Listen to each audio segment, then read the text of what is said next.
За яриа сонсогч байгаа гэж найдаж байна. Бүгдээр нь өдрийн мэдрүүгий. Тэгээд өнгөрсөн 7 хоногт хэдүүлээ. Ямар арилжаа хийгдсэн байна. Weekly recap-тай танилцъя. Өнгөрсөн 7 хоногт бол би ерөнхийдөө нэлээд арилжаа хийсэн байгаа. 16 мурга арилжаа хийсэн байгаа. Окей.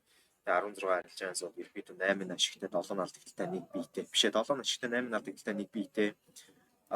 Нэмэх нэг 1394 артаа гарсан. Тэгээд энэ 7 хоногийн энэ арилжаан бол хэдий хийгдсэн бэ гэдэг талаар ярилцсан. Окей.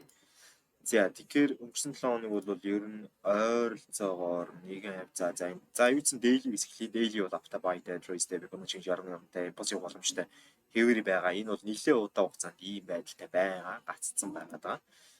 4 цаг дээр бол up trend buying zone.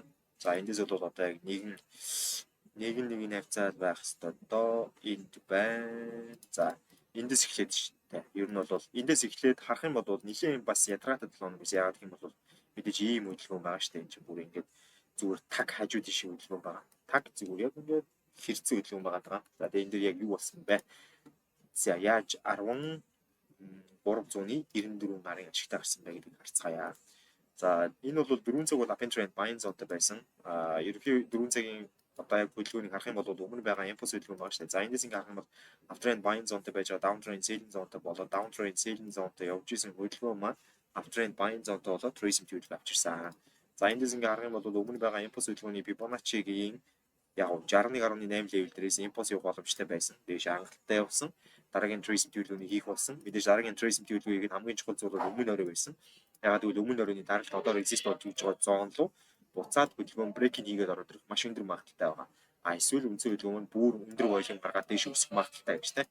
За тэгэнгүүт үштэй хөдөлгөөн өмнө орой руугаа break-ийг хийх биш бүр fake out-ыг сонголтыг хийсэн. Fake out-ыг ороод ирсэн үндсэн хөдөлгөөн маань доош унах магадaltaй болоод ирсэн. Яг тухайн өдөр бол за 30 минутын дээр үндсэн хөдөлгөөн тухайн өдөр ямар байдалтай байсан бэ гэвэл 30 минут бол ерөнхийдөө up trend buying zone-тай байгаад байгаа. За тэгээд эндээс down trend selling zone-тай болоод down-тай болоод ороод ирж байгаа хөдөлгөөнийг харж болно. Тэгээд эндээс юу харагдж байгаа гэх юм бол daily эсрэг 4 цагийн эсрэг 4 цагийн fake out үсээд 30 минутын down trend хөдөлгөөн үсээд ингээд доош орж ирж байгаа 4 цагийн одоо үндсэн resist-ийг давж чадахгүй байна. Buying volume байхгүй байна. Selling volume илүү өндөр байгаа байна гэдэг нөхцөлийг үүсгээд орж ирж байгаа хөдөлгөөн харагдаж байна. За тэгээ 30 минут чинь мэдээж fake out хийчихэж байгаа шүү дээ. Тэгэхээр 30 минут одоо 4 цаг 2 зэрэгцээд 30 минут down trend selling zone-тай болоод 4 цаг чи өөрөө 4 цагийн resist руу fake out хийгүүтлээ. Энэ тохиолдолд юу болох вэ гэхээр мэдээж 30 минутын дагуу 4 цагийн эсрэг daily time frame эсрэг 5 минутын down-ы дагуу гэдэг хөдөлгөөн гарч ирнэ. Тэгээд 5 минут бол эндээс up trend buying zone-тай байж байгаа down trend selling zone-тай болоод Trace Fibonacci авчираад impulse явах боломжтой байсан боловч ёроолоо эвдээ Trace Fibonacci авчираад яг impulse яваагүй хэлсэн. Энд дээрээс оройн candle дээрээс ороод нэг алдагдчихсан. За дараа нь бол үндсэн хөдөлгөөн маань энд ахаад өмнө оройгоо эвдээд up trend buying zone-тай болоод 30 минут мөн тий. За эндээс ингээ харах юм бол 30 минут яг энэ хавцаа харагдчихээн л да. Ер нь бол дээшээ чиглэлтэй байж байгаа. Буцаад доош орстой. Яг тэр доош ордог дээр үндсэн хөдөлгөөн маань 5 минутын дээр ямар байр суурьтай байсан бэ гэх юм бол 5 минутын хөдөлгөөн 30 минуттай зэрэг down trend selling zone руу шилжсэн. За энд харах юм бол одоо 5 минут бол энэ дөрөөгөө up trend buying zone-тай очиж байгаа. Биш up trend buying zone-тай байж байгаа хөдөлгөөн маань ёроолоо үүсгээд орой үүсгэсэн байснаа ёроолоо эвдчихэж байгаа. Үндсэндээ бол оройн энд үүсэж байгаа, ёроол нь энд үүсэж байгаа. Impulse явуулаа, fail-лээ, down боллоо. За ингээд 30 минутын одоо 2 дахь удаагийн орлого гэх юм уу те 4 цагаас 4 цагийн impulse хөдөлгөөнийг явуулахсан 2 дахь удаагийн орлого fail-тэй. Тэгэнгүүтээ 5 минутын дээр үндсэн хөдөлгөөн маань reversal орж иж байгаа. Тэгээд reverse хөдөлгөөний tracing хөдөлгөөн үүрэгүүд нь сэлсэн. За энэ сэл бол мэдээж 4 цаг руу fake out байтугай breaking хийгээд ороод ирэх магадaltaй байгаа учраас үндсэн хөдөлгөөн дээр бол шууд сэлтэй очиж байгаа. За тэгээд сэлтэй доош нь Fibonacci level-ээр 61.8 level дээр ашиг аваад энэ маань бол нэг 592 шүү дээ. Түүний дараа дахиад сэлсэн. Тэр сэл маань амжилт болсон. За ингээд 5 минутынээс одоо ингээ харах юм бол down trend selling zone-тэй яваад байгаа шүү дээ. Down trend selling zone гэж явж хагаад энд ерөөсөө down trend selling zone-ы ёроол нь эвдрээд Trace Fibonacci ирэхэд дахиад сэлсэн. Хоёр удаа сэлсэн байдаг. Эхнийх нь бол break-even өгсөн. Хоёр дахь нь бол мэдээж бидний мэдчих ажил. Асхны гарын алдагдaltaй гарсан. За тэгээ асхны гар болон break-even зогсоо арилжаанд гарч ирээд тэг үнцөлөм 5 минутын дээр сүүлийн оройгоо яг тэр доор эвдээ ичиж байгаа. Сүүлийн оройгоо тэр доор эвдээд up trend buying zone-тай явж байгаа. Буцаад маргааш нь down trend selling zone-тай болж байгаа. За энэ хэсэг down trend selling zone-тай болохыг энэ мөчөд юу болж байгаа вэ гэх юм бол 30 минут илүү чухал. Яагаад гэвэл 4 цаг бол угаасаа break-ийн хийц хэвээр байгаа. 4 цагийн break-интэй 30 минут бол down trend selling zone-тай impulse явах боломжтой хөдөлгөөн. Эндээс ингээ харах юм бол 30 минут мэдээж тэр дээрээс down-тай болсон. За uptrendтэй байж downtrend болоод tracing төлөв авчирд impulse одоо tracing тавьчихсан impulse явах боломжтой байдалтай байгаа тийм. За тийм учраас энд бол яг хуу 30 минутын downtrend 4 цагийн эсрэг daily time frame-ийн эсрэг 5 минутын дагуу гэдэг байдлаар би бүхэл бүтэн 3 удаа сэлцсэн. За ер нь бол хашрахгүй 3 удаа сэлцсэн байгаа. Эхнийх нь бол нэг 0.2 арын алдагдал.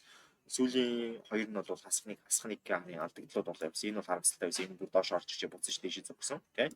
За тэгсний дараа бол харин 5 минут буцаад uptrend buying zone руу шилжээд за tracing төлөвлөгөө авчирч байгаа. За энэ ямар ч тав гэх юм бол 30 минутын импульс хөдөлгөөн явах боломжтой. Daily time frame импульс 4 цагийн импульс явах боломжтой. Buying volume ороод ирж байгаа 5 минутын дээр. Тэгээд 5 минутын tracing хөдөлгөөн ирэхэд Yorling candle дээр исэн буюу тэр харагдаж байгаа энэ нэг rejected candle шүү дээ тийм. За энэ rejected candle дээрээс бол үндсэн хөдөлгөөн дээр buy арилж ийсэн 4 арын ашиг авсан. Дараачийн арилжаан дээр нь бол дахиад энэ rejected candle-ээс buy арилж ийсэн 5.4 арын ашиг авсан. Түүний дараа бол энд Yorling candle бүр ногоон candle гарч ирэхэд дахин нэг одоо buy арилжаа хийгээд за дээшээ бол яг тэрний өмнө бас нэг buy хийсэн 317-тай энэ ногоон candle дээр хийгдсэн. Тэрний дараагийнх нь энд хийгдсэн.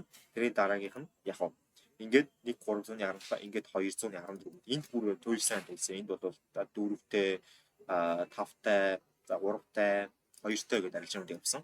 Түүнийхээ дараагаар бол 4 цагийн resist яг тулаад ороод иж байгаа. Бүгдийн Pipo-гийн level дээр нь ашиг нэгцсэн маа шүү дээ дээгүүр. Тэгэхээр 4 цагийн resist-д тулж орж ирээд энийг давж чадах уу гэдэг зүйл гарч ирсэн. Ер нь бол яг энэ хэсгийг ингээ харах юм бол 30 минут яг 4 цагийн resist яг сайхан тулаа орж ирж байгаа. За энэ харагдаж байна. За тэгээ 30 минут бол өөрөө downtrend, selling zone, uptrend trend, buying zone-тай болоод 4 цагийн resist-д тулсан боловч тэр нь амжилтгүй дахиж fake out болоод 30 минут явд. Тэгээд дахиад яг 30 минутын эсрэг 4 цагийн эсрэг хөдөлгөөн 5 минутын дээр орж ирэх боломжтой болсон. Яагаад гэвэл 4 цагийн resist-н дээр fake out үүсчихэж байгаа. Selling үйл маш өндөр болоо явчихж байна. Тэгэнгүүт хөдөлгөөн яг доошо 5 минутын дээр downtrend selling zone болох нь үлээсэн. Downtrend selling zone ер нь дорхноо болсон. Маш хурдан selling volume орж ирсэн. За tracing төлөвлөгөө их үлээсэн. Tracing төлөвлөгөө ирсэн. Арч байгаачлан орон candle үүссэн. Орон candle дээр сэлцсэн. Pipo-гийн level дээр нь авсан 519.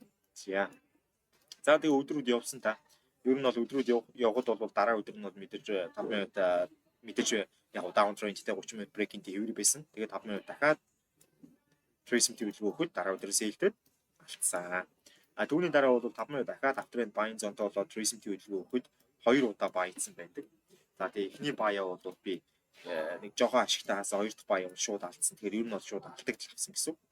Тэгээ сүүлийн өдрүүдийнх нь арилжаанууд энд харагдаж байна. За ер нь бол энд нэг яг 4 цагийнхаа resist-ийг давж чадахгүй 30 минут маань break-интэй байгаа 5 минут маань downtrend-тэй байгаа tracing төлөвлөгөө авчирлаа sell гэдэг арилжаа хийсэн. За тэрэнд бол нэг ар авсан, нэг ар авсан тийм. За дөрөвний дараа 315 байсан ба энэ би бол 4 цагийн resist-ийг давж гарч ирээд за тэгээд яг 30 минут impulse боломжтой болоод 5 минут uptrend buying zone-той болоод Yorling candle үүсэх гээд буюу одоо энийг ингээ харах юм бол 30 минут маань uptrend buying zone-той impulse яваад тэгээд 4 цагийн resist-ийг давж гарч ирээд 5 минут маань uptrend buying zone-той за tracing төлөвлөгөө нөгөөд impulse боломжтой Yorling candle үүсгэн гэсэн байцсан. Энэ нь 314-тэй Fibonacci-гийн level 314 биш 341 юм шиг. Ингээд авсан. Тэгээд үндсэндээ өнгөрсөн 7 хоног маань дууссан. Тэгээ өнгөрсөн 7 хоногт бол нийтдээ нэг 17 арилжаа хийгдээд 8 арилжаа алдагдaltaй 7 арилжаа ашигтай 1 арилжаа биетэй ойролцоогоор 45% win rate-тэй 1394 арын ашигтай гарч ирсэн. Тэгээд сүүлийн арилжаа бол 340-тэй агцсан байдаг. За тэгээ ер нь бол яг хүмүүс R гэдэг зүйлийг асуугаа. За R гэдэг бол таны гаргаж байгаа эрсдэл болон авж байгаа ашигын risk reward ratio гэдэг зүйл байгаа. За энэ зүйл дээр бол юу гэсэн үг вэ? Таны гаргаж байгаа эрсдэл чинь тэдэн R-аар үржигдэж буцаад ашиг болж орж ирнэ гэсэн үг. Тэгэхээр дансныхаа 1%-ийг эрсдэлд оруулж байгаа тохиолдолд та нэг эрсдэл 2 R-тай арилж авах юм бол буцаагаад 2% ашигтай гарч ирнэ гэсэн үг. Тэгэхээр ерөөхдөө яг энэ дээр ингээ харагдаж байгаа рүүмийн үр дүнгээр бол нэг 1394 R-тай гэдэг чинь хэрвээ тухайн хүн тухайн одоо арилжаануудыг даахтаа 1% гаргаад явсан бол нэг 13-14% ашигтай гарсан л гэсэн тухайн 7 хоног. Окей. За ийм байна.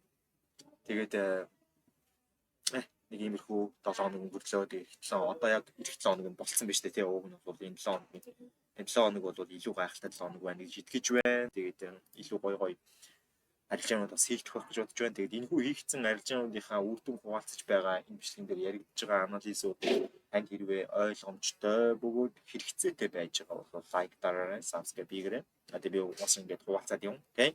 Хэрвээ энэ одоо арилжаануудыг хамт хийхийг хүсвэл энэ арилжаануудыг дагахыг хүсэх юм бол та миний мэдээж trade room нэгдэх боломжтой. За trade room-ийн доор бол линк нь байгаа. Тэн дээр дараа trade room-д нэгдэж орж болно. За тэгээ trade room болон тэр курсүүдийн тухайд гэх юм бол яг таныг 100% арилжаач юм болохгүй. Би энийг заавал хэлэх хэрэгтэй. 100% арилжаач юм болохгүй. Trade room-д бол та суралцах зорилгоор мөн арилжааг нь дагаж тодорхой хэмжээний ашиг хийх зорилготой орж иж болно. Курсыг бол та мэдээж шууд энийг аваад арилжаач юм болно биш. Зүгээр л энэ курсээс өөртөө хэрэгтэй зүйлсийг, миний мэдж байгаа, таны мэдэхгүй байгаа зүйлсийг нөхөж авах зорилгоор орох боломжтой гэсэн. Окей. За тийм зорилготой бол мэдээж авч болно. За тэгээд курс болон румын хувьд бол мэдээж хямдарсан байгаа. Хямдарсан байгаа биш. Хямдрах боломжтой байгаа. Доор байгаа description хэсгээр байгаа линкэн дээр одоо Motforex гэсэн линкэн дээр даарж байгаа. Өөрийнхөө арилжааны дансыг арилжаа хийх дансаа гэсэн үг шүү дээ. Яг арилжаа мөнгөөр зэнгэлээд арилжаа хийх дансаа нээгээд тэгээд курс болон румд бас 30% хямдрал авах боломжтой. Тэгээд доор заавар нь байгаа. Тэр зааврын дагуу одоо jaralpex1@gmail.com гэсэн мэйл рүү өөрийнхөө арилжааны дансыг нээснийхэн дараа мэдээллүүдээ явуулаад 30% хямдралтаар рум болон курс бүх юм авах боломжтой шүү. За тэгээ мэдээж iTrader-тэй хамтран ажилладаг та бүхэн мэдж байгаа. iTrader маань маш гоё урамшуул зарлаад 30% хямдрал зарлчихсан байгаа. Та jaralpex 6 гэдэг купон кодыг ашиглаад iTrader дээр өссөн дансаа 30% хямдралтай худалдан аваад мөн дээрээс нь шинэ жилээр бэлэг гарах гэж байгаа тэр бэлгийн ялагч болоорой гэсэн. За юм байна залуусаа бүгд намжлал үсэж jaralpex байлаа. Баярлалаа баяртай дараагийн бичлэгийг уулзлаа.